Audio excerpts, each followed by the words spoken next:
Olá, boa tarde a todos. Sou o professor Luiz de Química e eu vou ministrar para vocês aqui hoje o conteúdo, de pegada hídrica, dando continuidade à nossa aula anterior.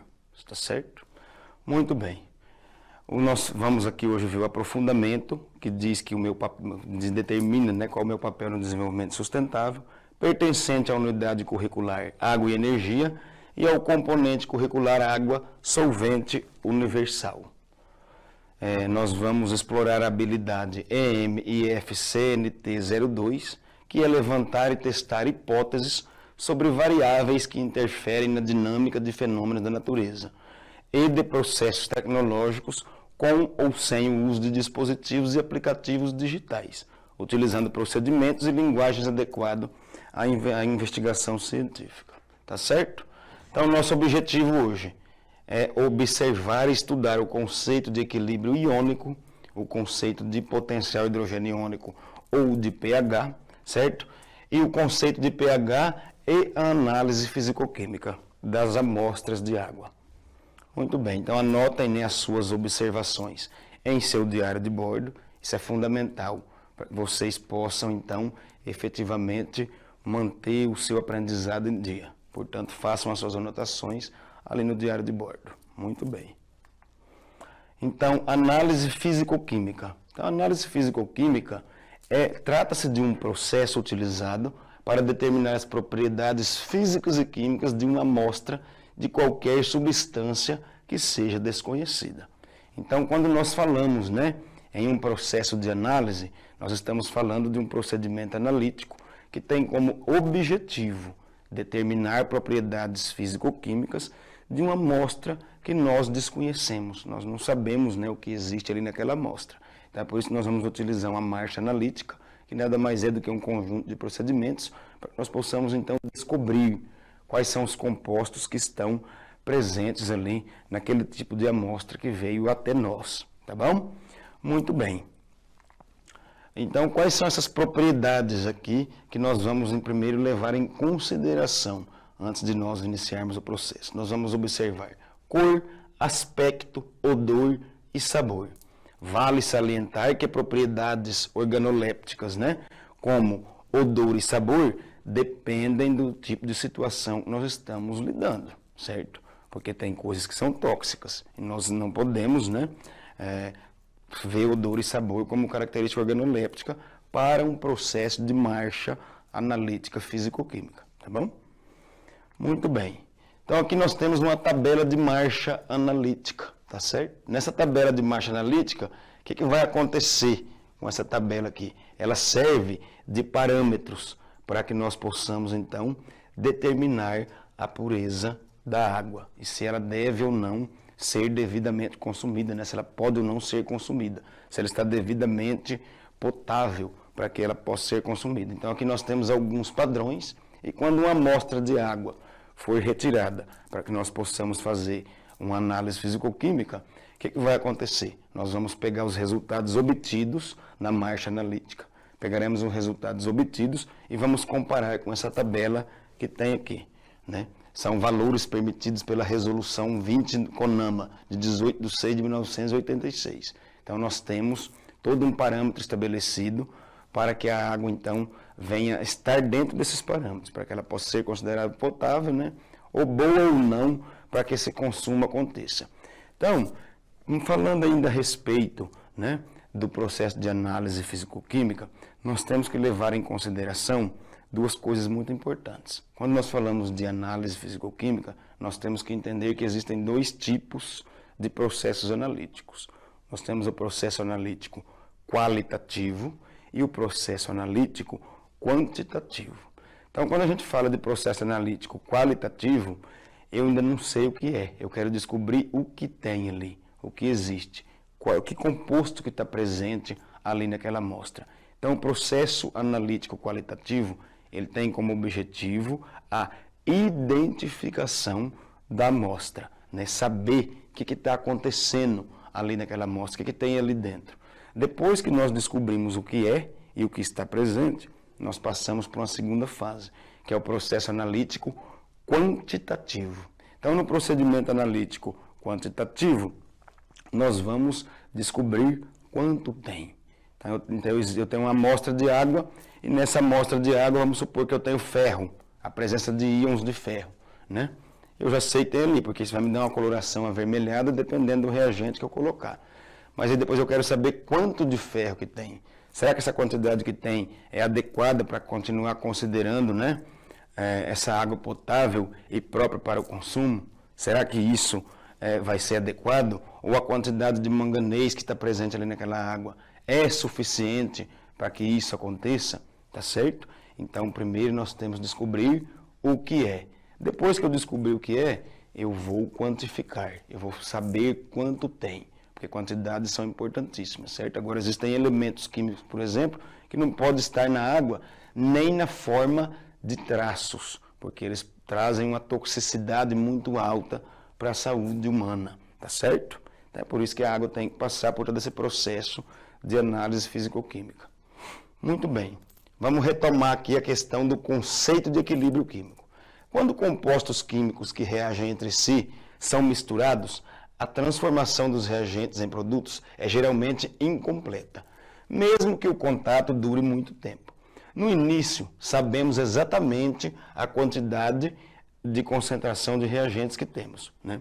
Então, no início de uma reação química, a única coisa que nós temos certeza é da quantidade que nós temos de reagente, certo? É disso que nós temos certeza absoluta.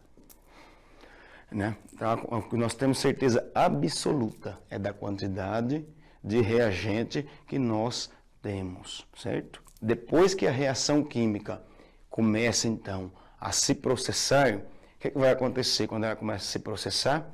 Aí, então, nós temos a formação de produtos. E no meio dessa reação, nós perdemos o controle de quantidades, até que ela atinja o equilíbrio químico. Quando ela atinge o equilíbrio químico, nós sabemos exatamente quanto sobrou de reagente, se tiver sobrado, e quanto nós temos de produto. O produto foi o resultado da combinação entre os nossos reagentes, certo? Então, vamos lá. No início, sabemos exatamente a quantidade, né, da concentração de reagentes. À medida que os reagentes diminuem, temos um aumento na concentração dos produtos. Por que eu vou ter um aumento na concentração dos produtos? Isso daí é bem trivial, não é verdade? Se eu combinei dois reagentes, obviamente eu tenho o objetivo de formar produtos. Então, à medida que esses reagentes se combinam, eles vão diminuir sua concentração, evidentemente. E eu vou ter um aumento, né, na quantidade dos meus produtos. Essa concentração de produtos, ela aumenta gradativamente à medida que os reagentes são consumidos. Porque esse consumo, na verdade, é a combinação de um com o outro, né, para que possa, então, o meu produto ser formado, meu produto de interesse. Muito bem. Lendo de novo, né? No início sabemos exatamente a quantidade, né, da concentração de reagentes. E à medida que os reagentes diminuem, temos um aumento na concentração dos produtos. E isso acontece até que as concentrações parem, então, de sofrer variações. Quando as concentrações param de variar, significa que a velocidade de consumo dos reagentes é igual à velocidade de produção dos produtos, certo? Se ela para de variar, significa que o meu sistema atingiu aquilo que nós chamamos de equilíbrio químico. Muito bem. Nesse caso, né, refere-se ao equilíbrio iônico entre átomos carregados, os ânions e os cátions. Então, quem é o ânion? O ânion é um átomo com carga negativa. O cátion é um átomo com carga positiva. Tá certo? Muito bem. Nesse caso, como nós estamos falando da análise físico-química da água, nós vamos nos restringir ao quê? Nós vamos nos restringir ao estudo de íons, porque é quando, na solução aquosa, é que eu tenho uma liberdade maior entre esses elementos químicos aí, né, que possuem carga. Muito bem. Vamos falar agora, então, o conceito de pH. Quando nós falamos a respeito do equilíbrio químico, né, que eu tenho a velocidade de consumo igual à velocidade de produção de produtos sendo iguais, eu estou falando que eu tenho ali também naquele meio a presença de íons, certo? E quando eu tenho a presença de íons, vai surgir uma outra propriedade que nos ajuda a determinar as condições em que se encontram uma amostra de água, que é aquilo que nós chamamos de pH. que é o potencial hidrogeniônico, ou seja, é a medida da presença de íons H+ em uma solução aquosa. Esse parâmetro pode ser medido em solução aquosa, visto que há liberdade de íons em equilíbrio iônico.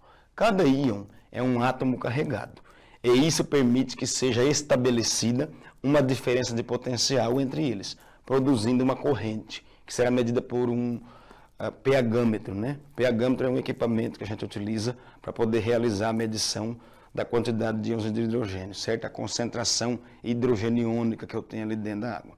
A água pura, na água pura o pH é 7, porque nós temos uma neutralidade de cargas aí. O pH só pode ser medido quando eu tiver diferença entre cargas. Se eu tenho diferença entre cargas, há então o estabelecimento de uma diferença de potencial. E essa diferença de potencial automaticamente vai produzir aí um movimento de elétrons. Né? Nós temos um movimento de íons. Então nós temos uma corrente. Toda vez que eu tenho carga em movimento, eu tenho uma corrente. E é isso que o pH-metro ele vai medir. Tá bom?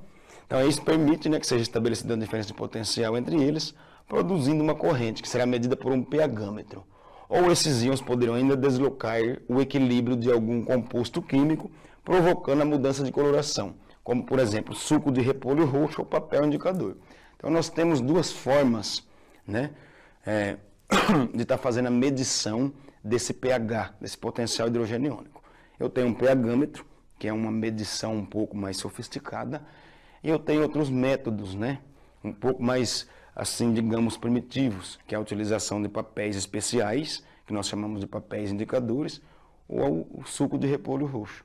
Então, o suco de repolho roxo possui compostos químicos ali, né, que na presença de íons, eles vão sofrer modificação na conformação da estrutura molecular, e isso vai fazer com que hajam colorações diferentes. Então, ele consegue indicar o pH que vai de 0 até 14, certo? Que é a escala que nós temos aí.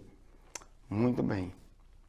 Então, aqui nós temos uma escala de pH, para poder nós possamos, né, ilustrar aí esse parâmetro. Então, nós temos aqui um papel indicador, papel de tornassol.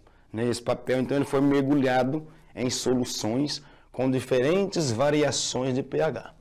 E aí nós observamos o quê? Conforme eu variei o pH, o potencial hidrogeniônico, né, a quantidade de hidrogênio presente, de íons de hidrogênio presente, eu observo uma mudança na coloração desse papel. À medida que eu mudo o pH, certo? Eu mudo a estrutura química do composto, né, que está presente no papel. E ele vai, então, emitir uma coloração respectiva, nos permitindo compreender como é que funciona esse processo. Tá certo? Outra coisa importante de nós falarmos serão as soluções tampão.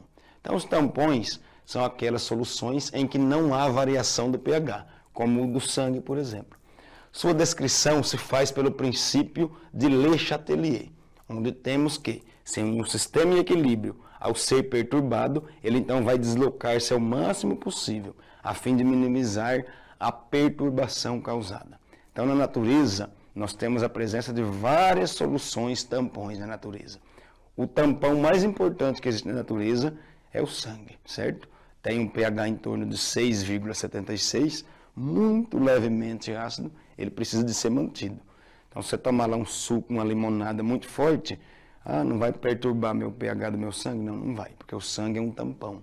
Então, quando cai uma amostra ácida nele, automaticamente ele vai deslocar o equilíbrio a fim de minimizar aquela perturbação que foi causada pela presença ácida, tá certo? É um processo que nós chamamos na biologia de homeostase. O sangue sempre vai entrar em equilíbrio.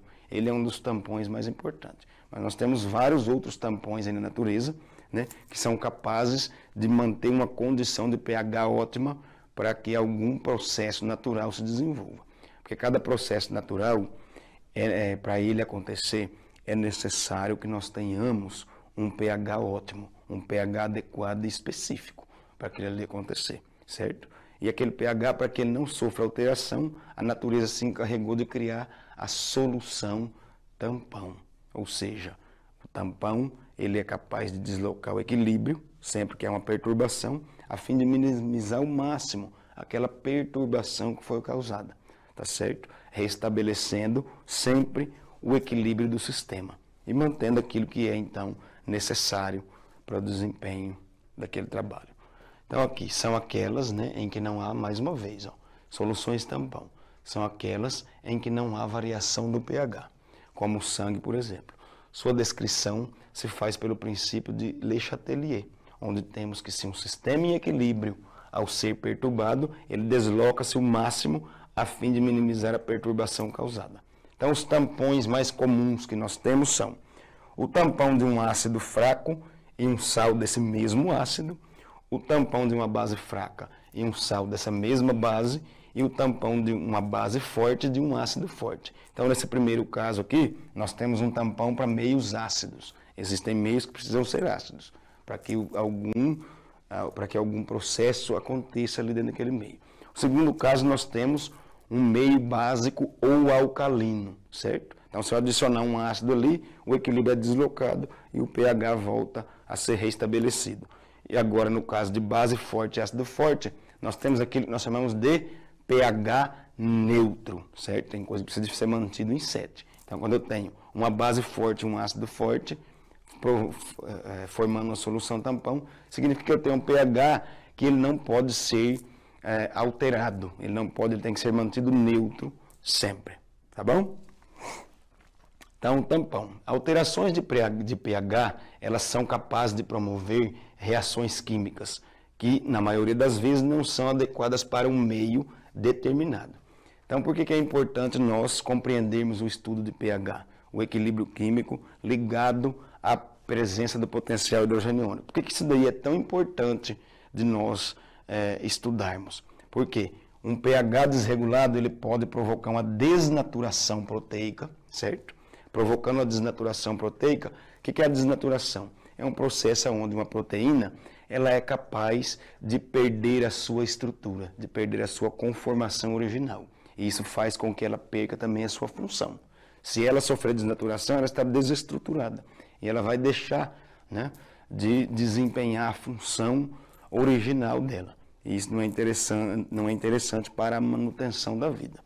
Segundo caso que nós temos aí, né, quando nós temos, por exemplo, um problema de pH alto no nosso intestino, nós temos as diarreias, né? Algumas bactérias presentes em água contaminada, elas são capazes, né, de elevar o pH intestinal e isso provoca, então, a diarreia. Segunda coisa que a variação de pH, né, o desequilíbrio em pH vai provocar, problemas estomacais. Nós sabemos que o estômago, né, ele é um órgão que é responsável pela digestão do alimento, né, que nós comemos aí todos os dias. E ele tem que ser mantido com pH ácido. Portanto, o estômago é um tampão ácido. Ele não pode sofrer nenhuma alteração. Se ele sofrer alguma alteração, a nossa digestão não irá ser completa. Ela não irá se completar, certo? E isso aí vai acarretar problemas de saúde. Todas as vezes que nós estivermos falando a respeito do processo de equilíbrio químico, certo? Então aqui tem uma atividade para nós fazermos. Determine o pH de uma solução de suco de limão, cuja concentração hidrogeniônica é igual a pH menos log de H+, certo? Então a concentração hidrogeniônica é 10 elevado a menos 4. E aí nós vamos determinar aqui se a solução é ácida ou se ela é uma solução básica a partir desse cálculo. Então, nesse caso aqui, nós temos uma facilidade muito grande, né, de determinar o potencial hidrogeniônico da nossa solução, que é simplesmente eu tirar o logaritmo negativo de 10 elevado a menos 4. Isso vai nos dar um pH igual a 4. Então, eu tenho um pH 4, eu tenho um pH menor que 7. Se eu tenho um pH menor que 7, a minha solução ela é ácida. pH menor que 7, de 6 até 0, nós temos pH ácido, certo? pH maior do que 0, maior do que 7, vai de 8 a 14, nós temos um pH básico ou alcalino, tá certo? Então é isso que nós temos para hoje, né? Essa foi a nossa aula de hoje e eu agradeço a todos e todos tenham uma boa tarde, certo? Até a próxima.